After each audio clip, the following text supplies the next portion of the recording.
اعوذ باللہ من الشیطان الرجیم بسم اللہ الرحمن الرحیم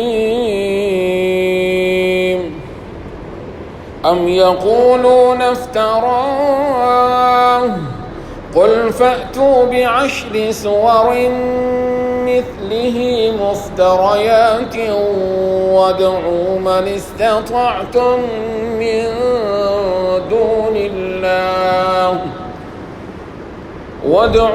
استطعتم من دون الله إن كنتم صادقين فإن لم يستجيبوا لكم فاعلموا أنما أنزل بعلم الله وأن لا إله إلا هو فهل أنتم مسلمون من كان يريد الحياة الدنيا وزينتها نوفي إليهم أعمالهم فيها وهم فيها لا يبخسون أولئك الذين ليس لهم في الآخرة إلا النار وحبط ما صنعوا فيها وباطل ما كانوا يعملون أفمن كان على بينة من ربه ويتلوه شاهد منه ومن قبله كتاب موسى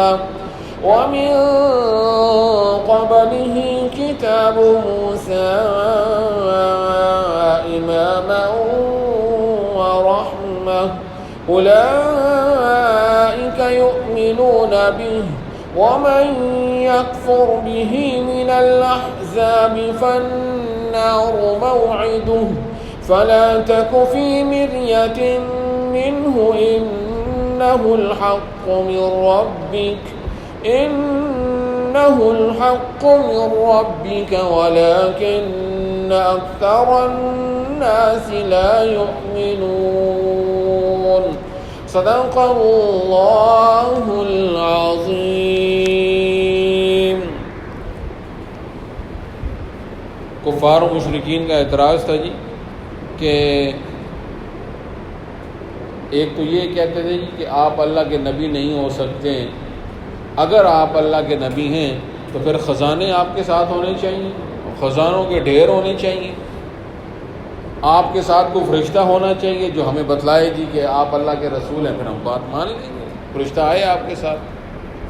اور ایک اعتراض یہ کرتے تھے کہ جی یہ قرآن اللہ کا کلام نہیں ہے۔ حضور صلی اللہ علیہ وسلم نے فرمایا نا کہ میں اللہ کا رسول ہوں، میرے اوپر وحی آتی ہے، اللہ میرے اوپر قرآن نازل کرتا ہے، جو تمہیں میں سنا رہا ہوں یہ اللہ کا کلام ہے۔ نہیں جی یہ اللہ کا کلام نہیں ہے ان کا اعتراض، بلکہ نعوذ باللہ من ذالک یہ اپنی طرف سے بنا کر لاتے ہیں۔ اللہ تعالیٰ نے فرمایا میرے حبیب آپ ان کو چیلنج دے دیں، اگر یہ قرآن اللہ کا کلام نہیں ہے اپنی طرف سے بنایا ہوا ہے تو ٹھیک ہے، تم یہ کہہ رہے ہو نا اللہ کا کلام نہیں اپنی طرف سے بنایا ہوا، تو لہذا پھر قرآن جیسی 10 صورتیں لے آؤ تم بھی، اور اللہ کے ماں سوا جس کو چاہتے ہو اپنی مدد کے لیے بلا لو، دنیا کے تمام ماہر لسانیات کو اکٹھا کر لو، دنیا کی تمام ٹیکنالوجی کو قیامت تک کے لیے جو آنے والی ٹیکنالوجی ساری کو جمع کر لو، ساری اقوام مل جائیں، انسان و جن سارے ایک دوسرے کے مددگار بھی ہو جائیں، لے آؤ قرآن جیسی 10 صورتیں لے آؤ، لیکن کہاں چیلنج پورا کر سکتے ہیں؟ وہ کلام اللہ کا اللہ کے مقابلے میں مخلوق آ جائے، یہ کیسے ہو سکتا ہے کہ مخلوق خالق کے مقابلے میں کامیاب ہو جائے؟ کیسے ہو سکتا ہے؟ تو فرمایا اگر تم اپنے اس دعوے کے اندر یہ دعویٰ کہ یہ قرآن اللہ کا کلام نہیں ہے سچے ہو تو پھر اس جیسا کوئی کلام لے آؤ، اس جیسا فصاحت و بلاغت کے اندر بھی اسی طرح ہو، میدان اگر فصاحت و بلاغت والا دیکھنا وہ بھی قرآن جیسا پھر کلام ہونا چاہیے. غیب کی خبریں دینے کے اعتبار سے قرآن غیب کی خبریں بتلاتا ہے جی ایسا کلام ہونا چاہیے. پھر قرآن جو حقائق بیان کرتا ہے عرضی سماوی، جو حقائق قرآن نے بیان کیے ہیں نا، پھر وہ حقائق بیان کرنے میں بھی ایسا ہی کلام لے کر آؤ. اگر تم سچے ہو تو ایسا کیسے ہو سکتا ہے؟ ممکن نہیں. پھر اللہ رب العزت نے سب کو مخاطب کر کے فرمایا مسلمانوں کو، اگر یہ تمہاری بات کا جواب نہیں، ہر مسلمان کو فرما دیا کہ ہر ایک مسلمان اپنی جگہ پر قرآن کی صداقت بیان کرے نا، تو ایک نقطہ کافی ہے اس کے لیے. چیلنج یہ دے ٹھیک ہے قرآن جیسا کوئی کلام لے کر آ جاؤ، کوئی پورا نہیں کر سکے گا. فرمایا اگر یہ پورا نہ کر سکیں تو حقیقت تو یہی پورا نہیں کر سکتے اس چیلنج کو. اگر یہ اس کو پورا نہ کر سکیں تو فرمایا کہ اس بات کا تو تم سب سے پہلے یہ یقین کر لو، سارے عالم کے انسانوں یقین کر لو، اس بات کو پلے باندھ لو کہ قرآن کریم اللہ کے علم کے مطابق نازل ہوا ہے. جیسا جب جتنا جس مقام پر چاہا اتنا نازل فرما دیا. فرمایا اس بات کا یقین کر لو. جب یہ بات ثابت ہو جاتی ہے، یہ چیلنج کہ اس چیلنج کو پورا کرو، ناکام ہو گئے نہیں کر سکتے، پھر مان لو نا کہ لا الہ الا ہو، اس کے ماں سوا معبود بھی کوئی نہیں. ایک بات تو نہیں، پھر سارے دعوے تمہیں ماننے پڑیں گے. ایک بات دیکھیں ثابت ہوگی نا کہ قرآن اللہ کا کلام ہے، چونکہ تم چیلنج پورا نہیں کر سکے. پھر قرآن کے اندر جو کچھ بیان کیا گیا نا اس کو مان لو. تو قرآن کے اندر بیان کردہ مضامین میں سے سب سے اولین مضمون کون سا ہے؟ لا الہ الا ہو، اس کے ماں سوا معبود بھی کوئی نہیں. پھر حکم اسی کا چلے گا.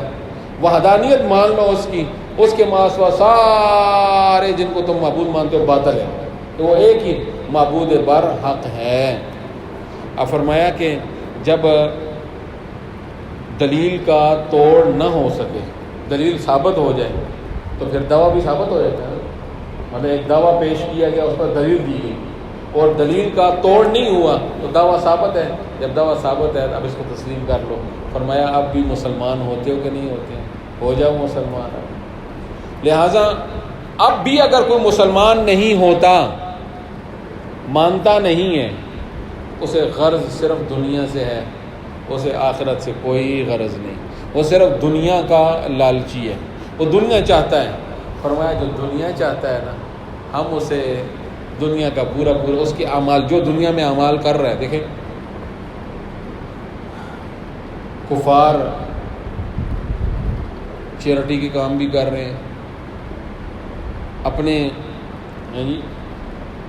اندر اچھی نیتیں بھی رکھتے ہیں، لوگوں کے ساتھ اچھا سلوک بھی کرتے ہوں گے، ان کے اندر بھی اچھے اعمال کرنے والے لوگ موجود ہیں. تو خالی اعمال ہی ہیں، ان کے پاس ایمان تو ہے نہیں ہے نا. اللہ فرماتا ہے پھر ان کے اعمال کا بدلہ پورا میں دنیا میں ان کو دے دوں گا. زیادتی ان کے ساتھ کوئی بھی نہیں ہوگی، پورا بدلہ ان کو مل جائے گا. جی اور فرمایا کہ جو دنیا میں اعمال انہوں نے کر لی ہیں آخرت کے اعتبار سے وہ بات ہے، جو مسلمانوں نے کر لی سب آخرت کے اعتبار سے بات. آخرت میں ان کے لیے جہنم کی آگ کے ماں سوا کچھ نہیں. کیونکہ انہوں نے مانگی کیا تھی مجھ سے؟ صرف دنیا. کیونکہ دلائل پورے کے پورے مل چکے ہیں انہیں کہ قرآن اللہ کی کتاب، اللہ وحدہ لا شریک، حضور صلی اللہ علیہ وسلم اللہ کے سچے رسول، یہ ساری چیزیں ثابت ہو چکی ہیں دلائل کے ساتھ، پھر بھی نہیں مانتے. تو پھر ایک ہی بات ثابت ہوئی، آخرت نہیں چاہتے، صرف دنیا اللہ سے چاہتے ہیں. اللہ نے فرمایا پھر ہم تمہیں دنیا دیتے ہیں، لیکن آخرت میں تمہارے لیے کچھ بھی نہیں ہے. آخرت میں ماسوا جہنم کے ایک جہنم ہی تمہارے لیے ہوگی. اب ان آیات کا ترجمہ سنیں. ام یقولون افترا، کیا وہ کہتے ہیں افطرا ہو، انہوں نے اس قرآن کو گھڑ لیا، انہوں نے حضور صلی اللہ علیہ وسلم انہوں نے اس قرآن کو گھڑ لیا ہے. قل میرے حبیب آپ فرما دیجیے فَأْتُوا بِعَشْرِ سُوَرٍ مِثْلِهِ، تم لے آؤ 10 صورتیں. 10 سور، سورت کی جمع سورتوں کی جمع سورون آتا ہے. 10 صورتیں مثلہ اس قرآن جیسی، مفتریات تمہارے اپنے تہیں گھڑی ہوئی، پھر گھڑ کے لے آؤ تم. وَادْعُوا مَنِ اسْتَطَعْتُم مِّن دُونِ اللَّهِ، اور تم بلا لو جس کو بلا سکتے ہو اللہ کے ماں سوا، ان کنتم صادقین، اگر تم سچے ہو۔ فَإِن لَّمْ يَسْتَجِيبُوا لَكُمْ، پھر اگر وہ تمہیں جواب نہ دے سکیں، فَاعْلَمُوا، یہ سب مسلمانوں کو خطاب ہے کہ تمہیں جواب نہ دے سکیں، فَاعْلَمُوا، تو سارے لوگوں جان لو، انما انزل بعلم اللہ، بے شک قرآن نازل کیا گیا ہے اللہ کے علم کے مطابق، وَأَن لَّا إِلَٰهَ إِلَّا هُوَ، اور یہ کہ اس کے ماں سوا کوئی معبود نہیں، فَهَلْ أَنتُم مُسْلِمُونَ، کیا تم مسلمان ہوتے ہو؟ اب بھی مسلمان ہوتے ہو کہ نہیں ہوتے؟ من کان یرید الحیات الدنیا، لیکن جو مسلمان نہیں ہوتا اتنے دلائل کے باوجود بھی تو چاہتا کیا ہے؟ دنیا۔ تو من کان یرید الحیات الدنیا، جو کوئی بھی دنیا کی زندگی چاہتا ہے، وزینتہا، اور اس دنیا کی زینت، یہ دنیا کی چکا چوند، یہ دنیا کے اندر جو اس کے مال و اسباب ہیں، یہ چاہتا ہے، نوفی الیہم اعمالہم، ہم پورا پورا بدلہ دیں گے ان کو ان کے اعمال کا، فیہا، اس دنیا کے اندر، وہم، اور وہ لوگ، فیہا، اس دنیا کے اندر، لا یبخسون، کوئی زیادتی نہیں کیے جائیں گے ان کے ساتھ، اس دنیا کے اندر کوئی ظلم نہیں کیا جائے گا۔ یہ نہیں ہو کہ ایک انہوں نے عمل کیے ہوں، مثال کے طور پر 10 اچھے عمل کیے ہیں تو 9 کا بدلہ مل گیا تو 10ویں کا نہ ملے، ایسا نہیں ہو۔ اولئک الذین لیس لہم فی الآخرۃ الا النار، یہ وہ لوگ ہیں کہ نہیں ہے ان کے لیے آخرت میں کوئی حصہ، الا النار، ما سوائے آگ کے، ما سوائے دوزخ کے، جہنم کے، وحبط ما صنعوا فیہا، اور ضائع ہو گیا جو کچھ انہوں نے کیا اس دنیا کے اندر، وباطل ما کانوا یعملون، اور باطل ہے جو کچھ یہ عمل کرتے ہیں، وہ سب ضائع، باطل ضائع ہونے کا، سب کچھ ضائع آخرت کے اعتبار سے، دنیا کے اعتبار سے انہیں اس دنیا میں اعمال کا بدلہ اللہ کہتا ہے پورا پورا ان کو دے دیا جائے گا۔ لہٰذا انسان ایک عمل کرے، وہ بڑا مشہور ایک مقولہ ہے، نیکی کر دریا میں ڈال۔